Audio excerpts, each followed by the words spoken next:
Hi all, അസ്സലാമു അലൈക്കും, welcome back. ഇന്ന് നമുക്കൊരു ബ്രെഡ് സാൻഡ്വിച്ച് റെസിപ്പി ചെയ്താലോ? കുട്ടികൾക്കൊക്കെ ഇഷ്ടപ്പെടുന്ന അടിപൊളിയായിട്ടുള്ള ഒരു ഐറ്റമാണിത്. കുട്ടികൾക്ക് സ്കൂളിൽ നിന്നൊക്കെ വിട്ട് വരുമ്പോഴത്തേക്കും കൊടുക്കാൻ പറ്റിയ ഒരു എളുപ്പത്തിൽ ചെയ്ത് കൊടുക്കാൻ പറ്റിയ ഒരു ഐറ്റം കൂടാണ് കേട്ടോ. അപ്പം വീഡിയോയിലോട്ട് പോകുന്നതിന് മുന്നായി വീഡിയോ ആദ്യമായിട്ട് കാണുന്നവരുണ്ടെങ്കിൽ ഒന്ന് ലൈക്ക് ചെയ്ത്, ഷെയർ ചെയ്ത്, കമൻറ്റ് ചെയ്ത്, സബ്സ്ക്രൈബ് ചെയ്തേക്കണേ. അപ്പോൾ അതാ നമുക്കിനി വീഡിയോയിലോട്ട് പോകാം. അപ്പം ഇത് സാൻഡ്വിച്ച് തയ്യാറാക്കാൻ വേണ്ടിയിട്ട് ഞാനിവിടെ സാൻഡ്വിച്ചിൻ്റെ ബ്രെഡ് തന്നെയാണ് എടുത്തിരിക്കുന്നത് കേട്ടോ. അപ്പം ഇത് ഒരെണ്ണം കഴിച്ചാൽ മതിയാവും, അപ്പോഴേ തന്നെ നമുക്ക് വയറ് നിറയും. അപ്പോൾ അതിലേക്ക് ഞാൻ ഫില്ലിങ്ങിന് വേണ്ടിയിട്ട് ഇവിടെ ഒരു പാത്രത്തിലോട്ട് കുറച്ച് ടൊമാറ്റോ സോസ് ഇട്ട് കൊടുത്തിട്ടുണ്ട്. ഫ്രഞ്ച് ഫ്രൈസാണ് ഞാൻ വെച്ച് കൊടുത്തിട്ടുള്ളത്, കാരണം റെഡിമെയ്ഡായിട്ട് ആണ് ഞാനിവിടെ എടുത്തിരിക്കുന്നത് കേട്ടോ. അപ്പം കുട്ടികൾക്ക് ഇത് കുറച്ചുകൂടെ ഈ ഒരു ഫില്ലിംഗ് ആകുമ്പോൾ കുറച്ചുകൂടെ ഇഷ്ടപ്പെടും കേട്ടോ. അപ്പോൾ അത് ഞാനിവിടെ നേരത്തെ തന്നെ ഫ്രൈ ചെയ്ത് വെച്ചിട്ടുണ്ടായിരുന്നു, അത് ഞാനിവിടെ അപ്ലൈ ചെയ്ത് കൊടുത്തിട്ടുണ്ട്.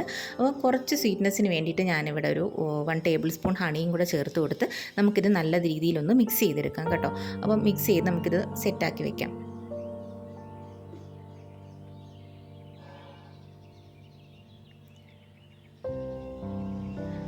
ഇനി നമുക്ക് സാൻഡ്വിച്ചിന് വേണ്ടിയിട്ടുള്ള പണികൾ തുടങ്ങാം. ഞാനിവിടെ പിസ്സ സോസാണ് അപ്ലൈ ചെയ്ത് കൊടുത്തിരിക്കുന്നത്. നിങ്ങൾക്കിപ്പോൾ ടൊമാറ്റോ സോസ് വേണമെങ്കിലും അപ്ലൈ ചെയ്ത് കൊടുക്കാം. അപ്പം അത് ഓരോരുത്തരുടെ ഇഷ്ടത്തിനനുസരിച്ച് നമുക്ക് ചെയ്ത് കൊടുക്കാം കേട്ടോ. ഞാനിതിവിടെ നല്ലതുപോലെ സ്പ്രെഡ് ചെയ്ത് കൊടുത്തിട്ടുണ്ട്. അപ്പം ഇതിലോട്ട് ഗ്രേറ്റഡ് അല്ല, ഷോപ്പിൽ നിന്നൊക്കെ വാങ്ങാൻ കിട്ടും കേട്ടോ, മിക്സഡ് ആയിട്ടുള്ള ചെഡാറും മൊസറല്ലയും കൂടെ മിക്സഡ് ആയിട്ടുള്ള ഒരു ചീസാണ് ഞാനിവിടെ അപ്ലൈ ചെയ്ത് കൊടുത്തിട്ടുള്ളത്. പിന്നീട് നമ്മുടെ ഫ്രഞ്ച് ഫ്രൈസ് വെച്ച് കൊടുക്കാം. നിങ്ങൾക്ക് എങ്ങനെ വേണമെങ്കിലും വെച്ച് കൊടുക്കാം കേട്ടോ. ചീസ് സ്ലൈസ് വെച്ചതിന് ശേഷം ഫ്രഞ്ച് ഫ്രൈസ് വെക്കാം, എങ്ങനെ വേണമെങ്കിലും നമുക്ക് മാറി തിരിഞ്ഞ് വെച്ച് കൊടുക്കാം. ലാസ്റ്റ് ഒരു ബ്രെഡും കൂടെ അതിൻ്റെ മുകളിൽ വെച്ചതിന് ശേഷം നമുക്കിതൊന്ന് സെറ്റായിട്ട് ടോസ്റ്റ് ചെയ്തെടുക്കാം കേട്ടോ. ഇതിപ്പോൾ ഇവിടെ ഞാനൊരു പാൻ വെച്ചിട്ട് അതിലൊരു ബട്ടർ അപ്ലൈ ചെയ്ത് കൊടുത്തിട്ടുണ്ട്. എന്നിട്ട് നമുക്കിതൊന്ന് ടോസ്റ്റ് ചെയ്തെടുക്കാം. ഞാനിവിടെ മൊരിച്ചാണ് ഞാനിവിടെ എടുത്തിരിക്കുന്നത് കേട്ടോ. അപ്പം അത് കുട്ടികൾക്ക് കൊടുക്കുമ്പോൾ ഒന്ന് കഴിക്കുമ്പോഴത്തേക്കും നല്ല ഒരു ടേസ്റ്റ് കിട്ടും കേട്ടോ. അപ്പം ഇതിൻ്റെ ടേസ്റ്റ് നല്ല മൊരിഞ്ഞ ടേസ്റ്റ് കിട്ടും. അപ്പോൾ അതിന് ഞാനിവിടെ ഇങ്ങനെയാണ് എടുത്തിട്ടുള്ളത്.